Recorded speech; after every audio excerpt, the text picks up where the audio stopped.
Question number 1. Consider the following diagram with two parallel demand curves AB and CD. The price elasticity of demand at point R and point S is.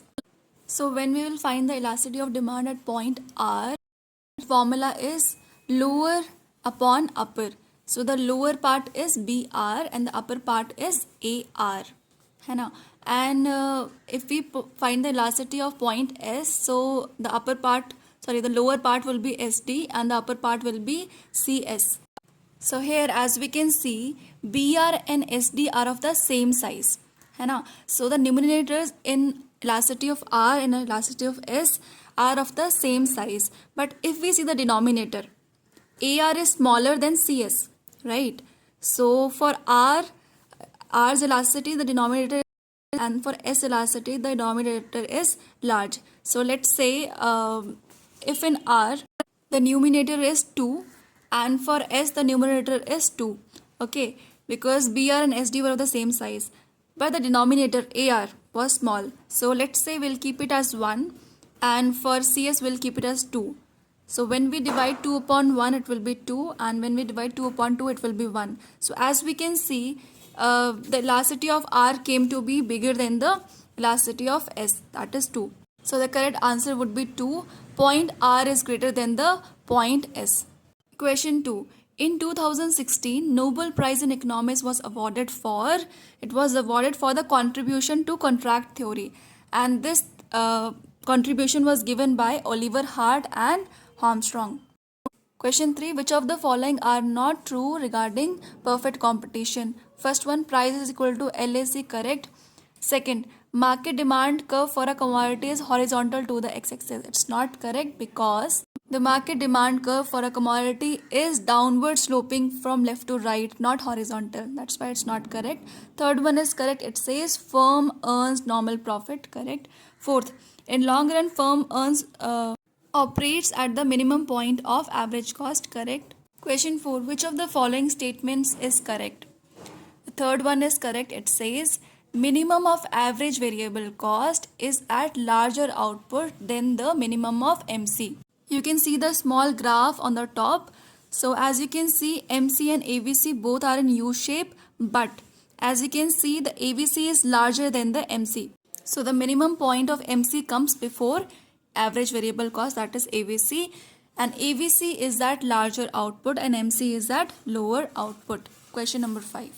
A firm in monopolistic competition advertises in order to make the demand for its product less price elastic. Question 6. For an increase in the effective minimum wage to have less of an impact on employment, which of the following is correct?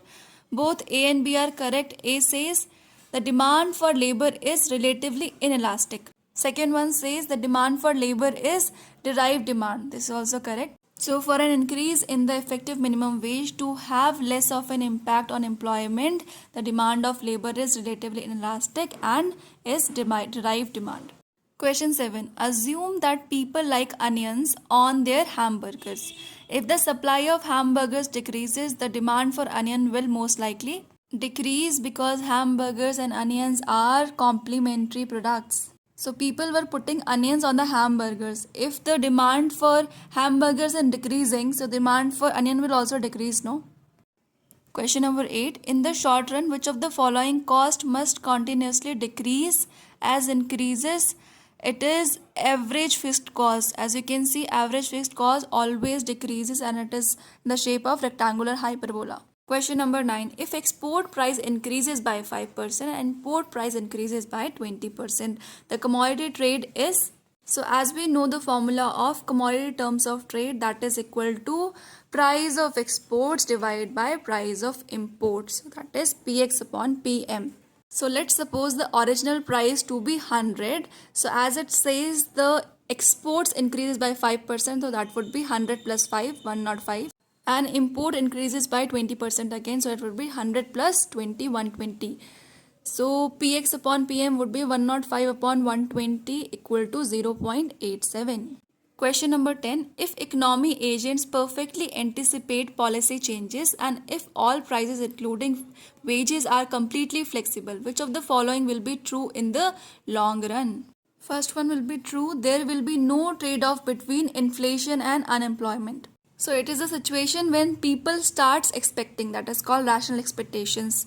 That time the Phillips curve fail, and we reach a point in the long run Phillips curve, that is where there is no trade-off between inflation and unemployment. Question 11. Who gave the statement inflation is everywhere and it is a monetary phenomena? This statement was given by Milton Friedman. Question number 12.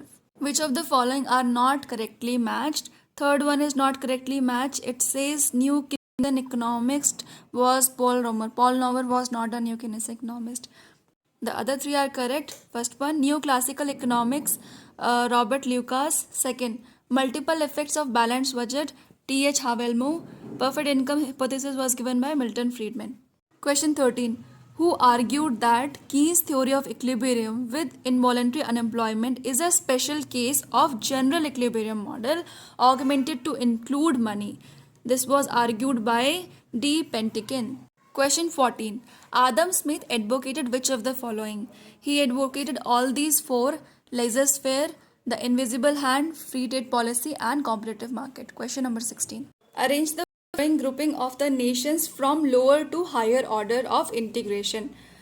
A, D, C, B. Firstly came FTA, then custom unions, then common markets, then economic union. So FTA is the highest order, economic union is the lowest order. Question 17. A country can have an increased surplus in its balance of trade as a result of declining import and rising exports. If we'll export more, we'll earn more profit, right? Question number 18. Which of the following statements are true for current account of a country? First one is true about current account, that is, it shows the net income generated in the foreign trade sector. 19th question. Which of the following economist can be classified as strong advocate of protectionist policy of trade? F. List and A. Hamilton can be classified as strong advocate of protectionist policy of trade. Question number 20. An increase in which of the following would be most likely to increase long-run growth in developing countries? Subsidies to business for purchases of capital goods would be most likely to increase long-run growth in developing countries. Question 21. What is Barron's explanation for underdevelopment in Asia, Africa, and Latin America?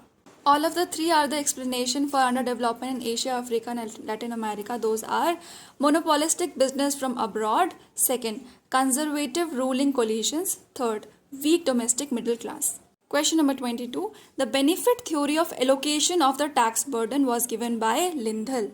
Consider the following statements which are essential feature of R. Rodin's approach to development. Both A and B are true for R. Rodin's approach to development. Those are oligopolistic market structure. Second, economies of scale. Question 24. If marginal propensity to consume is equal to average propensity to consume at levels of income y, then the corresponding consumption function will be C is equal to by, where C is consumption, y is income. Question 25. Which of the good is covered under GST as on 1st July 2017? Liquefied petroleum gas is covered under GST. Thank you.